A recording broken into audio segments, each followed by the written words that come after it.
안녕하세요 여러분, 이현정입니다. 우리는 지금 식품기사를 공부하고 있습니다. 2016년 1회 기출보고 문제를 풀어보도록 하겠습니다. 문제 2번으로 가서요. 식품의 기준 및 규격 고시 총칙으로 틀린 것은 인데요.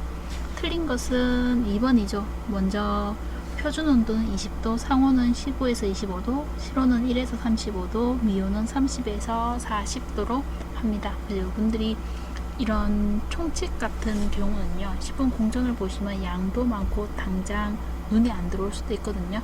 그래서 이런 식으로 문제로 만났을 때 맞는 것, 틀린 것은 고쳐서 기억을 해 두시면 도움이 될 것 같습니다. 다음으로 4번으로 넘어갈 볼까요? PCB에 관련된 내용인데, PCB 같은 경우는 지방에 축적이 되죠. 그래서 동물 체내에서 가장 많이 축적되는 부위는 지방층이 되겠습니다. 다음으로 넘어가서요. 7번 문제를 한번 봐볼까요? 7번 문제는 인수공통 감염병을 일으키는 병명과 원인균 연결을 하라고 하는 문제인데요.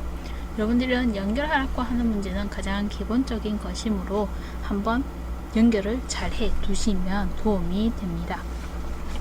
파상열은 브루셀라, 뒤에 이름이 쭉쭉쭉 없긴 하지만 브루셀라 맞고요. 틀린 것은 광우병이죠.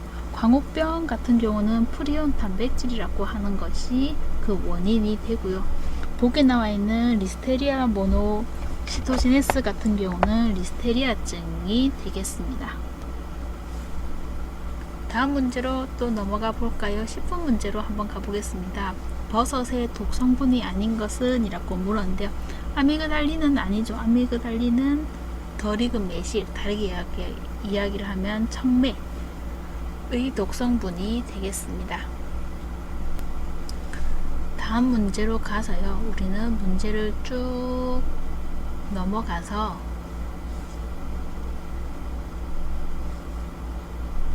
17번 문제를 한번 보겠습니다. 경구감염병 특징인데요. 여러분들이 경구감염병과 식중독 차이에 대해서 기억을 하셔야 되는 문제가 되겠죠. 특징에 대한 것은 맞는 것은 기억을 하시면 되고요. 2차 감염이 빈번한 것이 경구감염병이죠. 2차 감염이 어려운 것은 식중독의 특징이 되겠습니다. 다음으로 18번으로 가서요. 표시 기준에 관련된 문제입니다. 표시 기준에 보시면 당류에 대한 설명이 틀렸는데요. 식품 내에 존재하는 모든 단당류와 이당류의 합이 됩니다. 다당류는 당류에 속하지 않습니다. 다음 문제 19번 문제 보시면요. 방사선 조사에 대한 설명으로 틀린 것은 인데요. 식품에서는 보통 10kg 이하의 에너지를 사용을 하게 됩니다. 그래서 4번이 틀린 것이 되겠네요. 20번에 바이러스에 의해 감염되지 않는 것은 인데요.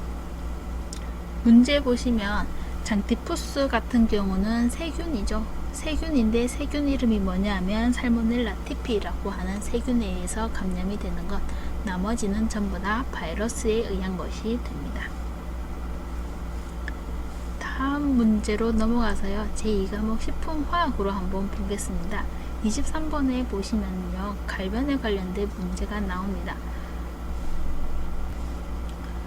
감자를 절단한 후에 공기 중에 방치를 하여서 표면의 색이 흑갈색으로 변하는 것, 이것은 티로시네이즈에 의한 갈변이고, 갈변을 구분을 하면 효소적 갈변과 비효소적 갈변으로 있는데, 티로시네이즈에 의한 갈변은 효소적 갈변이 되겠죠. 그리고 지금 보기 중에서 비효소적 갈변도 두 가지가 있는데요. 그게 하나가 멜러드 반응, 그리고 아스콜빅 애시드에 의한 반응, 이것은 비효소적 갈변이 되겠습니다.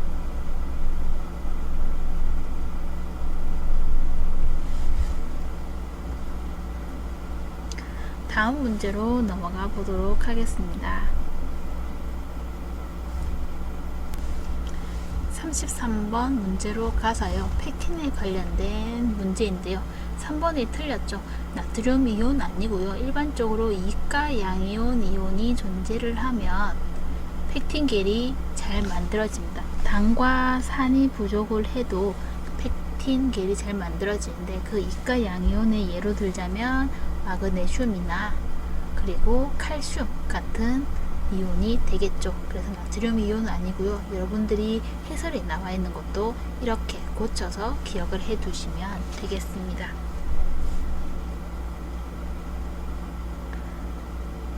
다음 문제로 한번 넘어가 보겠습니다. 37번 문제를 한번 볼까요?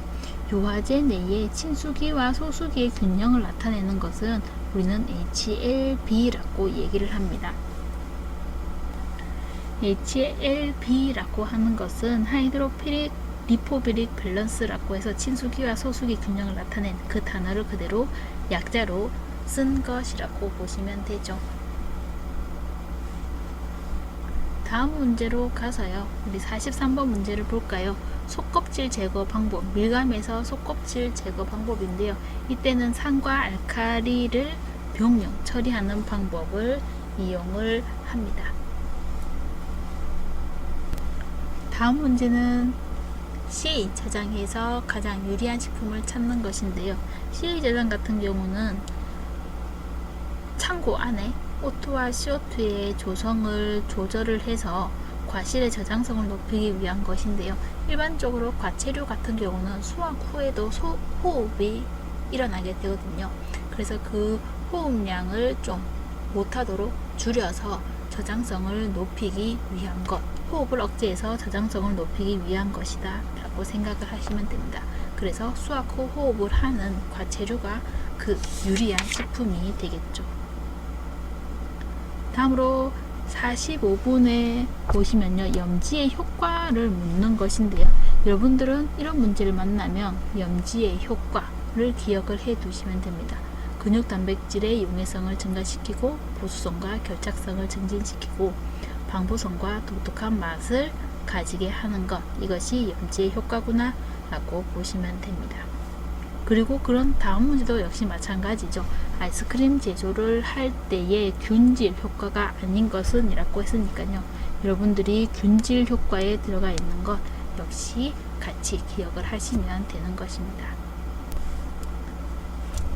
다음으로 유지의 경화에 대한 설명입니다. 유지의 경화라고 하는 것은 불포화 지방산에 들어있는 이 이중결합을 니켈 촉매로 수소를 첨가를 하기 위한 것이고요. 그렇게 되면 이중결합이 다시 단위결합으로 변하게 되는 것, 이것이 경화 과정이라고 보시면 되죠. 그래서 질소 첨가 반응 아니고 수소 첨가 반응으로 융점을 낮추어 주는 것이 유지의 경화라고 보시면 됩니다. 다음으로 넘어가서요. 블렌칭 목적 있죠. 향미 성분은 보호하는 것은 아닙니다. 향미 성분의 손실은 있긴 하지만 블렌칭을 하는 목적은 박피를 용이하게 하고 변색을 방지하고 효소, 산화효소를 불활성화시키기 위한 것, 이런 목적은 역시 여러분들이 한 번 더 봐두시면 되겠죠. 다음으로 또 목적이라고 하는 문제가 나오죠. 훈연의 목적이 아닌 것은 인데요. 조직 연화는 아니고 나머지 3개 목적으로 역시 봐두시면 되겠습니다. 다음으로 넘어가 보겠습니다. 62번 문제로 한번 봐볼까요? 헤마토미터 같은 경우는요, 총균수를 측정하기 위한 것이죠.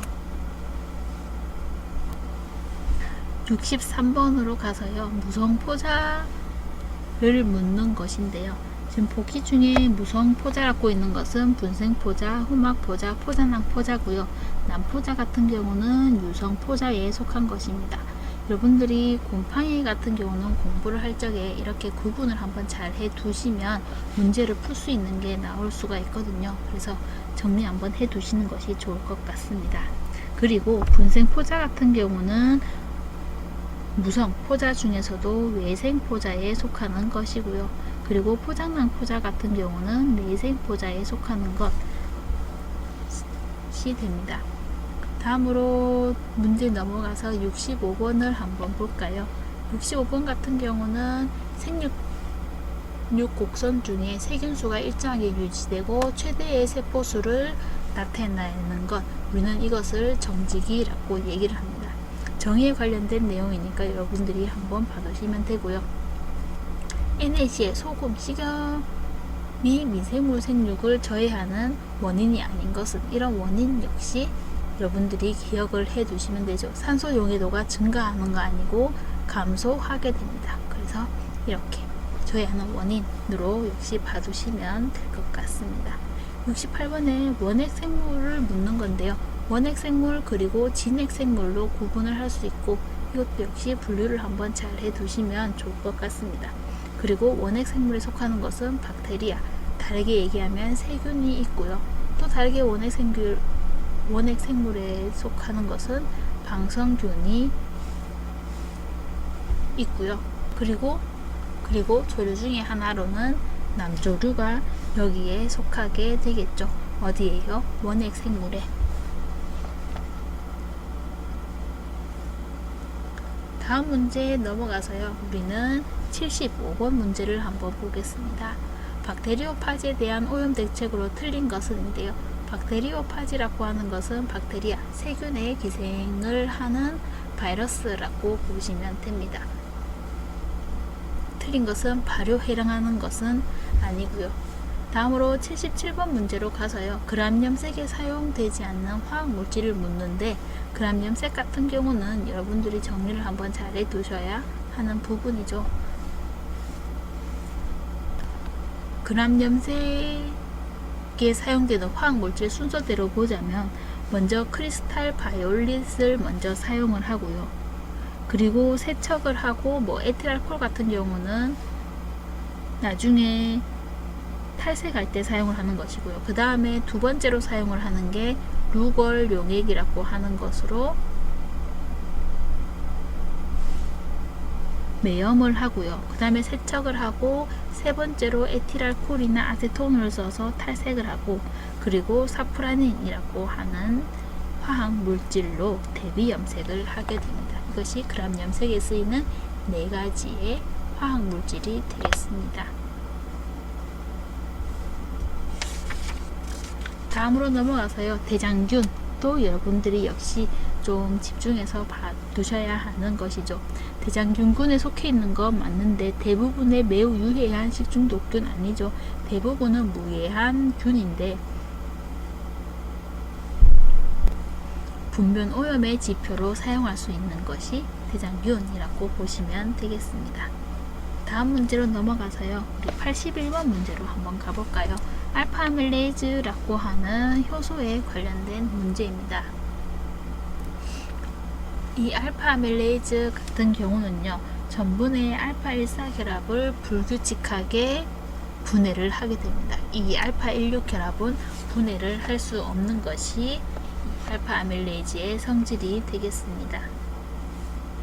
다음 문제로 넘어가서요. 우리는 86번을 한번 보도록 하죠. 세균세포벽의 성분, 세균세포벽은 이 성분의 차이 때문에 그람 음성과 그람 양성으로 구분이 되기도 합니다. 그것이 뭐냐 하면 펩티도글리칸이라고 하는 층이었죠. 다음으로 89번을 한번 보겠습니다. RNA, DNA에 각각 함유되어 있는 성분에 대해서 물었는데요. RNA 같은 경우는 A, T, 그리고 GC라고 해서 서로 상부적 결합을 한다고 얘기를 하고요. A는 아데닌, T는 티민, 구아닌은 G로, 그 다음에 시토신은 C로 표현을 합니다. 아니죠, 요거는 DNA입니다. 그리고 RNA 같은 경우는 조금 다른데요. A와 U 그리고 G와 C로 표시를 하게 됩니다. A, G, C는 전부 다 아데닌, 구아닌, 시토신으로 똑같고요. 그 다음에 U 같은 경우는 우라실이라고 하는 것이 들어가게 됩니다. 그래서 지금 문제의 답은 티민이 되겠네요. 다음 문제로 넘어가서요. 90번을 한번 볼까요? 단백질 생합성이 이루어지는 자룡소는 리보솜이죠. 그래서 이렇게 장소 아니면 각각의 미토콘드리아나 핵, 액포, 리보솜의 역할 같은 것들을 한번 기억을 해 두시면 되겠죠. 고체 배양에 관련된 문제인데요. 일반적인 특징을 여러분들이 이렇게 이런 문제 나오면 특징, 맞는 것은 맞고 틀린 것은 틀리게 기억을 해 두시면 됩니다. 지용성 비타민은 4개가 있죠. A, D, E, K. 그래서 4개 먼저 기억을 하시고 이 4개가 아닌 것은 수용성 비타민이구나 라고 보시면 됩니다. 무기 중에서는 비타민 B가 수용성으로 들어가게 되겠습니다. 다음으로 가서요. 96번 문제입니다. 96번 아래 DNA 연계상의 연결인데요. A와 T가 서로 연결이 되고 그 다음에 G와 C가 서로 연결이 되죠. A 같은 경우는 아데닌, T는 티민, 그리고